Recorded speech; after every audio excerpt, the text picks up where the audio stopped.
Oui, je suis là aujourd'hui, je suis président de la communauté congolaise de Montréal. Mais il y avait un prédécesseur, il y avait quelqu'un qui était là avant moi, monsieur Jean-Marie Moussenga, monsieur le président. Président Jean-Marie Moussenga, s'il vous plaît. Non, mais il reste toujours président. C'est comme un ambassadeur. Hein. On l'appelle toujours ambassadeur, même s'il n'est plus...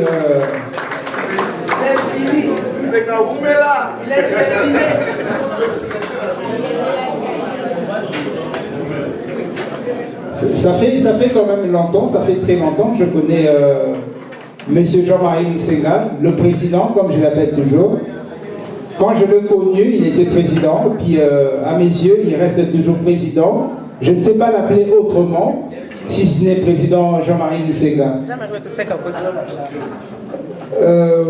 Hier, j'étais en train de dire ceci, c'est que nous avons un grand défi. Parce que M. Jean-Marie a été présent dans la vie de beaucoup de personnes à Montréal. Il a marqué la vie de beaucoup de gens à Montréal.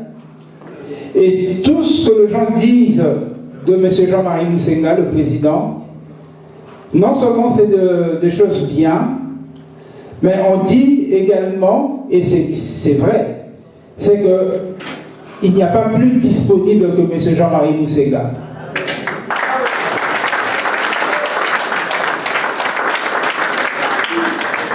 Moi, j'ai eu à l'appeler à 1h du matin, à 2h du matin, et il prenait le téléphone. Je me demandais, président, oh là, la caté. Puis il était toujours disponible. Et beaucoup de gens qui sont ici présents peuvent en témoigner. Et aujourd'hui, j'aimerais vraiment porter ce témoignage-là. C'est que vous avez beaucoup travaillé, vous avez été présent dans la vie de beaucoup de gens. Et j'aimerais vous remercier pour cela. Et dire que pour nous, vous resterez toujours présents dans nos cœurs. Et vous êtes aussi une ressource. C'est-à-dire, je ne me vois pas seulement travailler tout seul, je me vois avec vous et l'équipe même de la communauté congolaise de Montréal. Nous nous voyons travailler avec vous. Vous êtes une ressource pour nous et vous avez beaucoup de qualités, beaucoup d'efforts que nous disons, nous, c'est un défi. Un défi d'avoir quelqu'un comme vous qui a été un prédécesseur. Et c'est pour cela que j'aimerais vous remercier aujourd'hui devant tout le monde. Et également, inviter quelqu'un dans la salle qui a un témoignage, qui veut dire 2 mots pour M. Jean-Marie Moussenga, le président, de bien vouloir venir ici en avant. Et non, vous restez là. Je ne savais pas que vous étiez timide.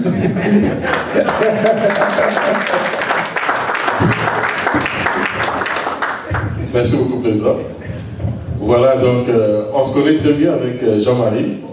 En plus de ce que le président de la communauté vient de dire, je rajouterai aussi que Jean-Marie Moussenga, au-delà de l'image que nous avons de lui comme étant l'organisateur des Matanga, je pense qu'il a fait un grand travail de fond, qui est celui de cimenter un peu les relations que la communauté a avec les institutions au niveau du Québec et de Montréal. Je ne sais pas si c'est mon micro. M. Jean-Marie Moussenga a fait un grand travail au niveau de Montréal. J'ai été témoin au niveau de la ville avec les autorités et aussi au niveau de Québec. Si nous avons la communauté que nous avons aujourd'hui, c'est vraiment grâce à son travail, un travail de fond. Et pour ajouter à ce que le président dit, c'est un monsieur qui est très disponible et très accessible aussi. Et j'aimerais que ces qualités-là soient perpétuées aussi par le nouveau comité ou le nouveau président. Et qu'à travers votre comité, que nous puissions aussi un jour relever toutes ces qualités, toutes ces valeurs que Jean-Marie Moussenga a pu transmettre durant tous ces temps.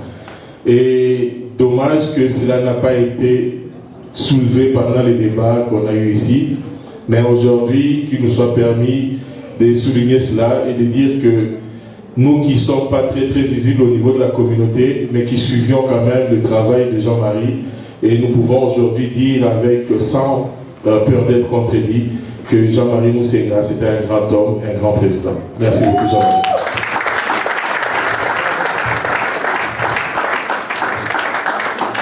Président, vous restez à côté de moi. Il y a beaucoup à dire sur vous. Merci. Je vais me mettre au milieu. Ce que je voudrais souligner ici est très simple. Mesdames et messieurs, nous sommes en train d'assister à une espèce de microcosme d'une passation de pouvoir exceptionnelle dans l'histoire du Congo. Est-ce que vous en connaissez?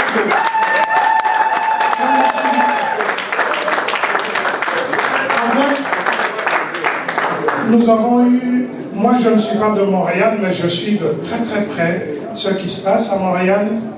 Il y a eu des élections bonnes et due forme, une campagne, un débat civilisé, puis des élections, et rarement j'ai vu des Congolais aussi mobilisés que ce jour-là. C'est historique. Et pour finir, aujourd'hui, qu'est-ce que nous voyons? Un président sortant avec tellement d'élégance qui passe le flambeau à un président rentrant. Et qu'est-ce qui se passe? Le président rentrant qui salue très très bas le président sortant. Puisse un jour la République démocratique du Congo s'inspirer de Montréal. Je vous remercie.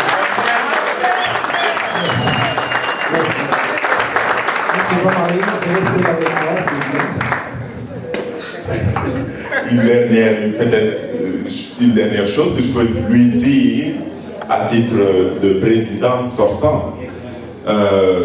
Il y a quelque temps, moi, évidemment comme responsable d'une communauté, je reçois beaucoup de gens qui viennent et qui souvent sont en détresse. Et je vais vous dire, bien honnêtement, hein, on l'a souligné tout à l'heure, mais je vais le dire vraiment, et il va s'en rappeler. À chaque fois que j'appelle, il répond. Et je me souviens d'une fois particulièrement où j'étais vraiment moi-même très embêté. Je sortais de ma chambre le matin pour aller dire la messe, et qu'est-ce que je trouve devant ma porte? Un jeune qui est tombé. Et il disait, je suis venu voir l'abbé, je suis venu voir l'abbé. Puis il a perdu connaissance. Alors, mes collaborateurs le savent, parce que j'ai dit ce matin-là, j'ai dit, allez-y, faites une liturgie de la parole, moi je vais accompagner ce jeune homme à l'hôpital. Et je ne savais vraiment pas ce que je pouvais faire à ce moment-là, parce que je venais de me rendre compte que le bonhomme n'avait pas d'assurance maladie. Alors, spontanément, évidemment, j'ai pris mon téléphone, je l'ai appelé. Je dis, président, qu'est-ce que je fais dans ces conditions? Alors, il m'a donné l'orientation qu'il fallait à ce moment-là, parce que j'en avais besoin. Et la situation a été réglée de cette façon. Et pas seulement cela, parce que plus tard dans la journée, il m'a appelé pour me demander ce qui était advenu de ce garçon. J'ai dit, ça va, on nous a exactement référé aux ressources qu'il fallait, comme vous nous l'avez dit, et la situation a été prise en charge. Et j'étais vraiment touché. Je me souviens que lorsque je suis venu ici au débat des chefs, hein, j'avais le goût de poser une question, si on avait la possibilité de la poser en direct. Je voulais demander au chef, je vous le dis là spontanément, je vous le dis, lorsque il arrive une situation comme celle-là, j'allais vous la raconter là, qu'est-ce que vous me référez? Je voulais voir les différents chefs qui étaient là, s'ils étaient capables de donner spontanément une réponse qui aide, qui va directement donner une solution à une situation donnée. Et je vous jure que Jean-Marie, qui est là, il peut peut-être lui-même rougir ou noircir s'il le veut, mais il a cette qualité extraordinaire de répondre, de connaître les ressources où elles se trouvent et ce qu'elles peuvent faire pour aider telle personne dans telle situation qui a besoin de telle solution.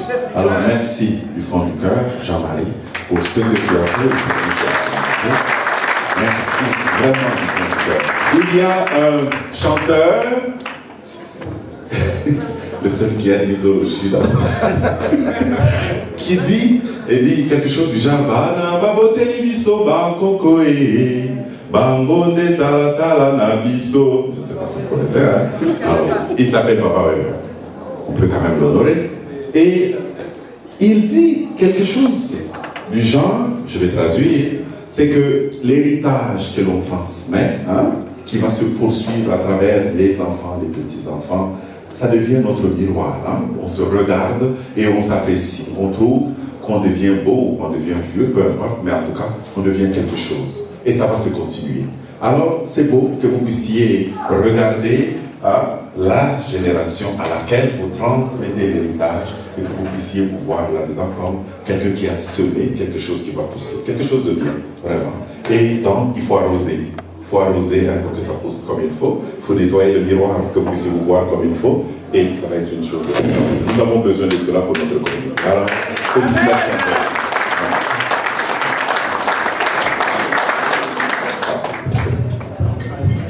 Merci beaucoup. Nous avons encore besoin de vous. Voilà, moi je voudrais partager un témoignage de ma famille et moi. Il y a de cela plus de 10 ans, nous avons eu le malheur de perdre un de mes frères, mon aîné, il s'appelait Eric Kabanga. En ce moment-là, le président de l'Emakambo quittait ses fonctions et peu après, il y avait Jean-Marie Moussila qui reprenait le flambeau. Seulement à cette époque-là, nous étions de ceux qui disaient « on voulait vraiment se mettre à part de la communauté. Mais je peux vous dire que notre famille avait eu la chance d'être suivie et encadrée par Jean-Marie Moussila. Ma mère était très affectée par la mort de son fils, et nous aussi, en fait toute la famille. Mais seulement, il a fait un processus de longue haleine, pendant plusieurs années en tout cas, où on s'est senti pris en charge et pas abandonné par la communauté. Pour ceux qui n'ont peut-être pas eu encore un matanga, je peux vous dire que lorsqu'il y a un de votre qui décède, la minute de la Jean-Marie c'est important.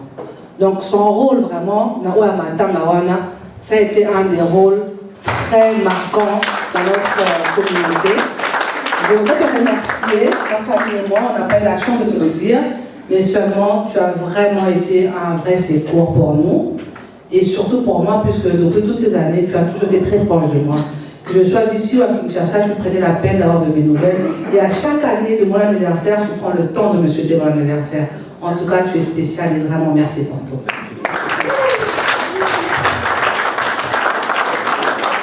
Donc, ce n'est pas encore fini, on reste encore là, on va prendre des témoignages. Vous voyez comment vous êtes important.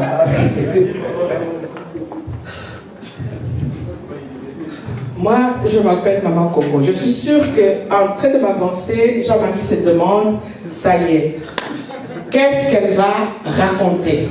Je suis sûre. Mais cette fois-là, je suis là pour aussi donner un témoignage. En fait, je veux vous donner une confidence, quelque chose que je voudrais partager avec tout le monde, mais pour l'encourager. Plusieurs dans cette communauté, dans cette ville de Montréal, ne savent pas que Jean-Marie Moussega, c'est mon frère. Je vais vous expliquer.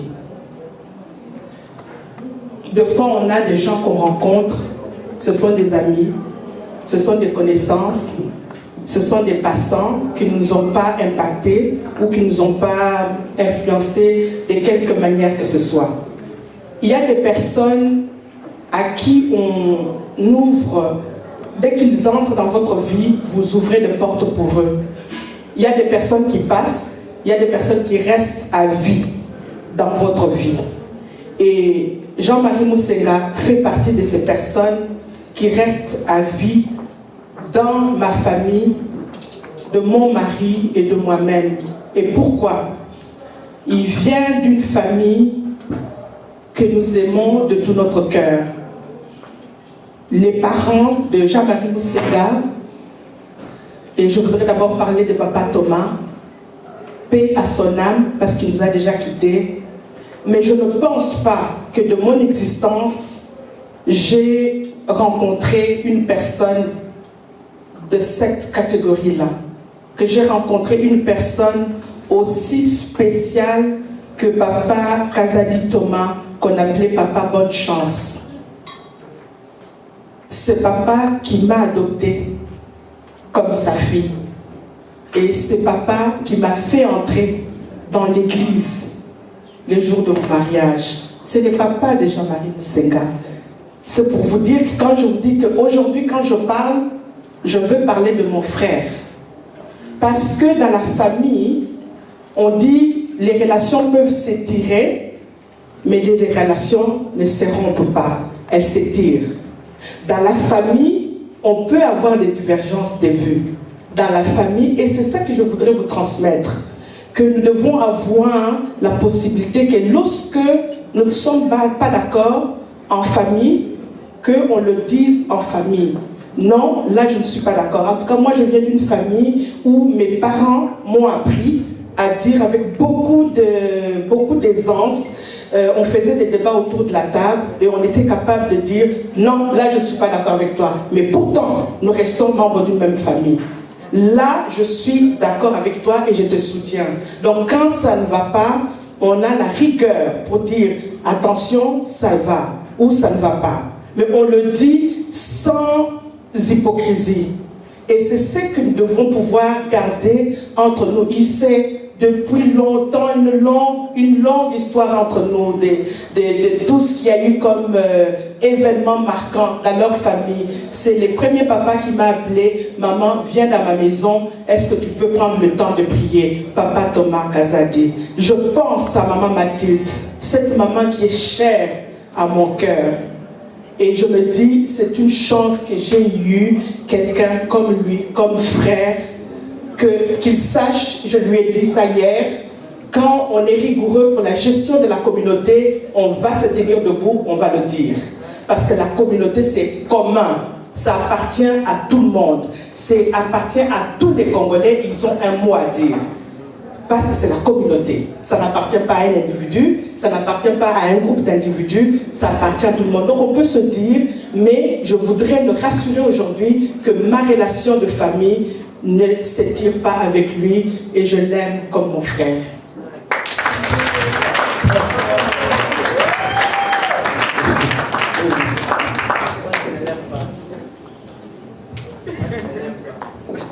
Bon. Il y a aussi, je vois le monsieur Mancoy.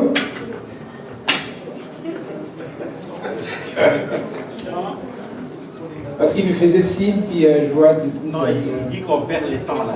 C'est une perte de temps. Non. Moi, j'ai jamais même poussé.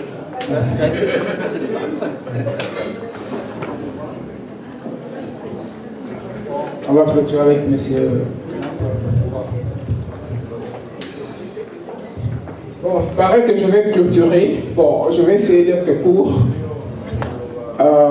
J'étais un de ceux qui ont accompagné Jean-Marie dès ses premiers plans comme président de la communauté. Cette aventure, nous l'avons commencée ensemble, puisqu'à l'époque j'étais son vice-président. Nous avons cheminé contre vents et marées. Nous avons connu énormément de problèmes, beaucoup de difficultés. Mais nous avons eu aussi des moments de joie. Mais nous savions que c'était un boulot ingrat. Être président de la communauté, c'est être capable, être comme une poubelle, où tout le monde vient jeter ses saletés, et où tout le monde vient vous dire toutes sortes de choses, sauf la reconnaissance. Et deux fois, je regardais Jean-Marie, j'avais pitié de lui. Je me disais que moi, c'était deux fois un peu difficile d'accepter tout ça. Et il y a eu des moments où nous avons eu des différends. Mais j'appréciais son calme. Vous ne saviez pas quand il était content ou quand il était mécontent. Mais il était toujours prompt, il était toujours prêt à servir. Les dernières années ont été encore plus difficiles. Mais j'ai vu comment il s'est battu, comment il s'est démené pour maintenir cette flamme-là, pour que la communauté résiste, subsiste. Alors, aujourd'hui, on est arrivé à la fin. C'est évidemment, hein, dans toute chose, il y a eu une fin, il y a eu un commencement. Aujourd'hui, là, c'est la fin. Mais ce n'est pas la fin de la vie. Puisque Jean-Marie a fait un bout, il a fait un chemin. Il est arrivé à un carrefour où il doit lâcher un véhicule où il était chauffeur. Mais il y a un autre véhicule qui doit maintenant en prendre, n'est-ce pas? Dans notre communauté, nous voulons aller de l'avant. Et il n'est un secret pour personne. Les communautaires ne finissent pas dans les communautaires. Obama était travailleur social, vous savez où il est maintenant. Il faisait ce que Jean-Marie a fait pendant les 8 dernières années. Il aidait les gens. Et ça mène très loin. Et nous espérons, nous souhaitons à Jean-Marie tout ce qu'il y a de beau, n'est-ce pas? Tout le travail que tu as fait, les énergies que tu as dispensées, l'amour que tu as donné. Maintenant, il est temps de récolter. Mais il faut savoir comment essayer de gérer tout ça. Tu as un avenir, tu es quelqu'un, tu as un gros cœur et tu peux aller loin, tu vas aller loin. Voilà, tout ce que je te souhaite, c'est le meilleur pour l'avenir. Merci pour tout.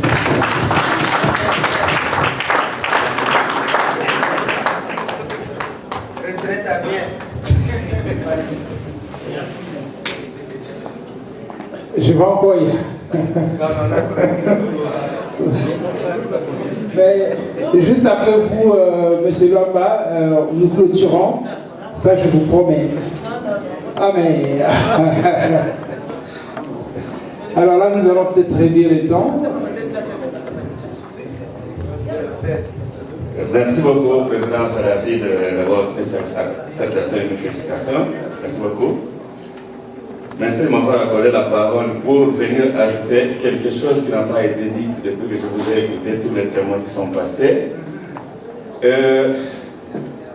Vous savez que notre pays traverse des moments difficiles, pratiquement depuis 1990.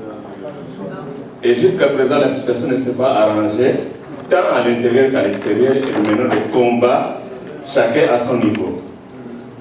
Moi, je suis dans du côté politique, j'ai beaucoup exercé dans la communauté, du côté politique, et c'est pourquoi je suis venu dire un mot de ce côté-là, parce que nous avons mené des luttes ici, à Montréal, ici au Canada, et à travers les partis, mais aussi au travers de la communauté congolaise de Montréal, et Jean-Marie a toujours été présent.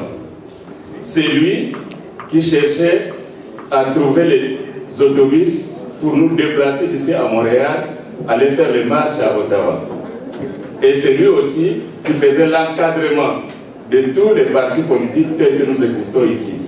Donc à ce niveau-là, je lui dois enlever mon chapeau parce qu'il était un bon collaborateur et je me rappelle encore des tables de concertation que nous avons mises en place en 2011. Il était toujours là et mon frère me parle.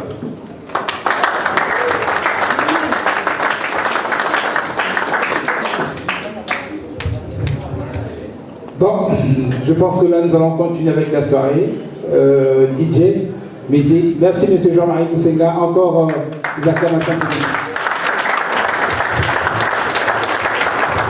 Merci, Président. Merci. La soirée continue. Merci. La soirée continue avec l'opération Béni. L'opération Béni, j'appelle donc Maman Congo, ma sœur Maman Myriel Béa, qui va nous présenter tout le travail que l'équipe a fait depuis un bon moment.